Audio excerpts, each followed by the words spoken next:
ನಮ್ ಕಂಪನಿಯಲ್ಲಿ ಒಂದ್ ಮಾತಿದೆ ಗುರು, 2 ಪಂಚು 2 ಲಂಚು ಅನ್ನೋದು. ಈ ಮಾತನ್ನ ಯಾರು ಹೇಳೋದು ಅಂದ್ರೆ ಜಾಸ್ತಿ ಕೆಲಸ ಮಾಡೋರು ಏನು ಕೆಲಸ ಮಾಡದೇ ಇರೋ ಹತ್ರ ಹೇಳ್ತಾ ಇರ್ತಾರೆ.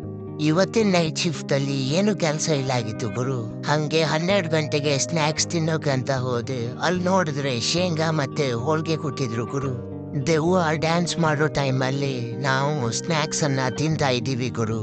ಹಂಗೆ ನನ್ನ ಫ್ರೆಂಡ್ ಒಬ್ಬ ನಿನ್ ಚಿತ್ರ ಬಿಡಿಸ್ತೀನಿ ಅಂತ ನನ್ನ ಹತ್ರ ಬಂದ ಗುರು. ನಂದು ಒಳ್ಳೆ ಹುಲಿ ಲುಕ್ಕಲ್ಲಿರೋ ಚಿತ್ರ ಬರುತ್ತೆ ಅಂತ ಹೇಳ್ದ ಗುರು. ಬಂದಿ ನೋಡ್ರಿ ಅಂದಿ. ನಿನ್ ಚಿತ್ರಕ್ಕೆ ದೊಡ್ಡ ನಮಸ್ಕಾರ ಅನ್ನೋ ಅಷ್ಟರಲ್ಲೇ 3 ಗಂಟೆ ಆಗೋಗಿತ್ತು ಗುರು. ಮತ್ತೆ ಸ್ನ್ಯಾಕ್ಸ್ಗೆ ಶಾವ್ಗೆನ ಕೊಟ್ಟಿದ್ರು, ಅದನ್ನ ತಿನ್ಬಿಟ್ಟೆ ಗುರು. ಹಂಗೆ ನನ್ನ ಫ್ರೆಂಡ್ ಒಬ್ಬ ಹಾಲು ಕುಡಿತಾ ಇದ್ದ ಅಲ್ಲಿ. ಹಂಗೆ ಹತ್ತತ್ರ 6 ಗಂಟೆ ಆಗ್ತಾ ಇತ್ತು ಗುರು. ನಮ್ಮ ಹುಡುಗರು ಹೇಳ್ದಂಗೆ 2 ಪಂಚು 2 ಲಂಚ್ ಅಲ್ಲಿ 1 ಪಂಚು ಪೆಂಡಿಂಗ್ ಇತ್ತು ಗುರು ನಂದು. ಅದನ್ನು ಕೂಡ ಕಂಪ್ಲೀಟ್